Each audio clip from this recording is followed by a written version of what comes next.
Hello, my name is Jurgen and welcome back to Armored Warfare. Today I'm going to be talking about the different ammo types in Armored Warfare, what their properties are and when you should be using them. Armor piercing is the first type of ammunition. It is represented by a blue symbol in garage and in game. It has a number of benefits but also some downsides compared to other ammo types.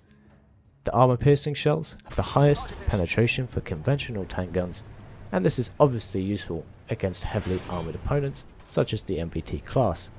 The caliber, tier and nation influence the amount of alpha damage conducted by the round. They also have the highest speed of any ammunition in the game and are therefore useful against targets at distance or on the move. Armor piercing types can also penetrate multiple layers of scenery as well as an enemy vehicle. A downside of the armor piercing is the over penetration possibilities, meaning you will do less damage on a thinly armoured vehicle, such as an armoured fighting vehicle, compared to that of a heavily armoured target. The shells will pass straight through the vehicle without causing the expected amount of damage as listed.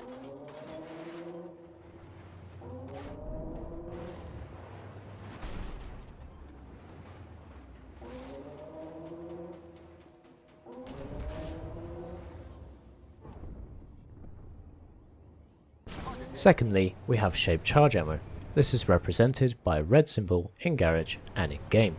Shaped charge is split into conventional heat rounds and ATGMs. Its main advantage over AP is the greater damage. However, conventional heat has worse penetration compared with armor piercing. They are slower in terms of the velocity of the shells and is not suitable against composite and ERA armor schemes, as these are designed to mitigate heat ammunition.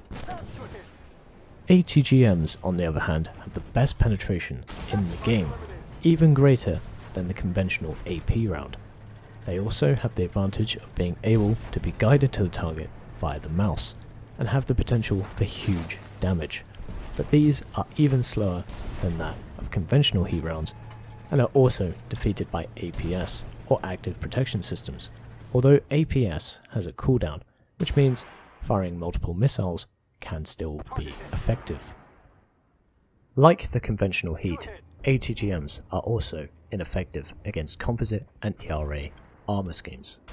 All in all, this is a more situational round, especially at the higher tiers, more damage, and in the case of ATGMs, the best penetration in the game, but needless to say, this comes with several limitations.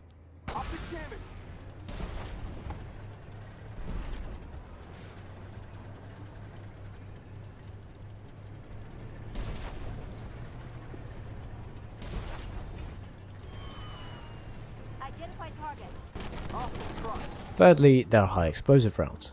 These are represented by an orange symbol in garage and in game, and can be fired from almost all vehicles.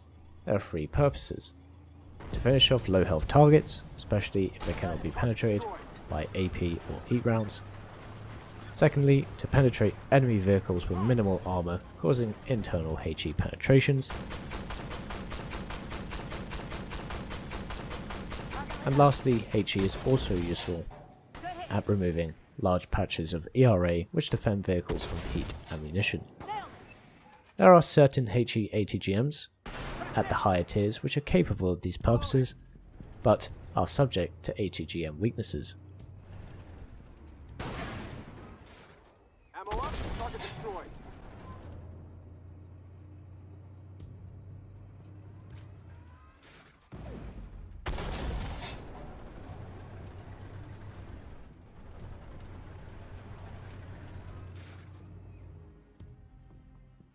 Lastly, we have the support rounds. These are represented by white symbols in garage and in game. There are two types: elimination and smoke, which are only available on artillery pieces or self-propelled guns. Elimination shells are designed to light up an area.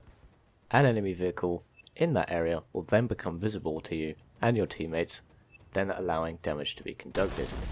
The illumination process is not permanent, and the enemy will become unspotted again after the flare has stopped.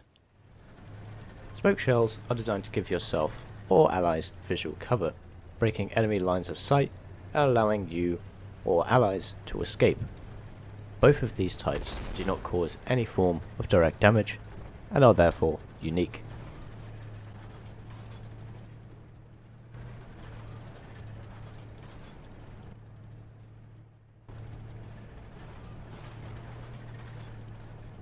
identified.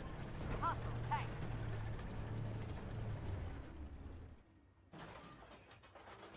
I hope this was of some use to you guys, especially those of you who are just starting the game and grappling with the idea of different ammo types and their properties.